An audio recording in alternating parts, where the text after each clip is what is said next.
Vamos criar um carrossel de uma maneira muito fácil aqui no Photoshop, né? Para isso a gente vai criar um novo arquivo.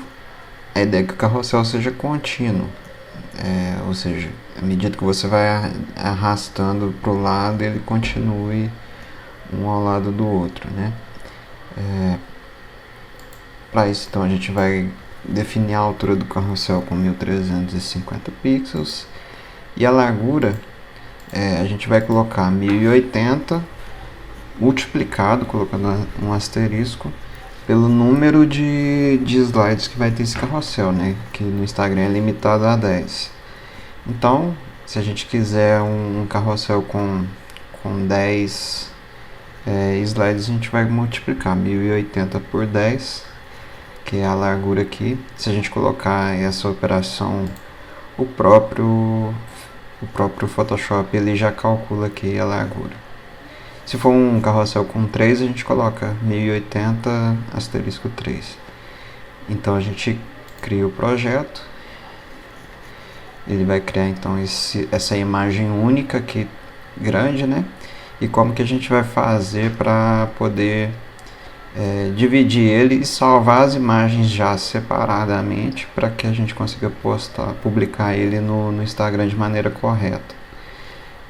Nós vamos utilizar então a opção visualizar, guias, novo layout de guias. Bom, então a gente vai lembrar que a quantidade de slides que a gente quer fazer, né? E aqui nas colunas a gente só coloca o número de slides que eles vão ter, né? E vamos desmarcar essa opção de linhas aqui. Então a gente tem aqui 10 colunas, ele já vai dividir aqui as imagens de forma correta para o nosso carrossel. Vou dar um OK.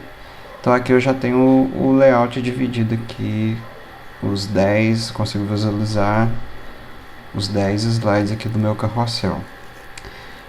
Para que eu consiga salvar esses slides de maneira separada, né, em 10 imagens, ao invés de salvar uma imagem única aqui do Photoshop, eu vou utilizar a opção fatia, que é a ferramenta fatia aqui.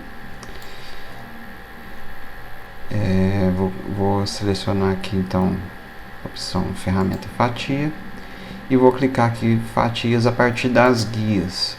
Então ele criou aqui as 10 fatias que quando eu exportar cada fatia dessa vai virar uma imagem. Então depois que eu criei as fatias eu posso aqui voltar a pegar a ferramenta de seleção e aqui eu vou criar a minha arte, né, de uma forma contínua para todos os slides aqui. Depois que eu criei a ferramenta fatia eu posso colocar mais linhas de guia. Eu não coloquei antes porque a fatia ela cria a partir das linhas guias, né? Então se eu tivesse outras guias aqui ela criaria novas fatias, né? Então agora que eu já criei as fatias nos tamanhos corretos, né, que é 1080 por 350, ele dividiu aqui por 10, eu posso vir aqui e criar novas guias. Por exemplo, vou aproveitar aqui o layout de guias e vou colocar aqui duas linhas com medianias de 1080. Por que eu coloquei 1080 aqui? 1080 é o tamanho do quadrado lá quando você visualiza dentro do perfil. Então, quando a pessoa visualizar no feed, ela vai ver a imagem inteira, mas a capa lá no perfil, ela vê só o quadrado, né, de 1080 por 1080. Então, essa linha aqui serve apenas de uma guia visual para montar os slides aqui do nosso carrossel. E para salvar essas 10 imagens é muito fácil. Você vai utilizar aqui a opção Arquivo, Exportar, Salvar para Web Legado. Basta você selecionar aqui a opção então PNG 24, clicar em salvar e escolher a pasta que você deseja salvar. Ele vai salvar as 10 imagens separadamente. E aí basta você carregar elas no Instagram na ordem correta aqui da criação.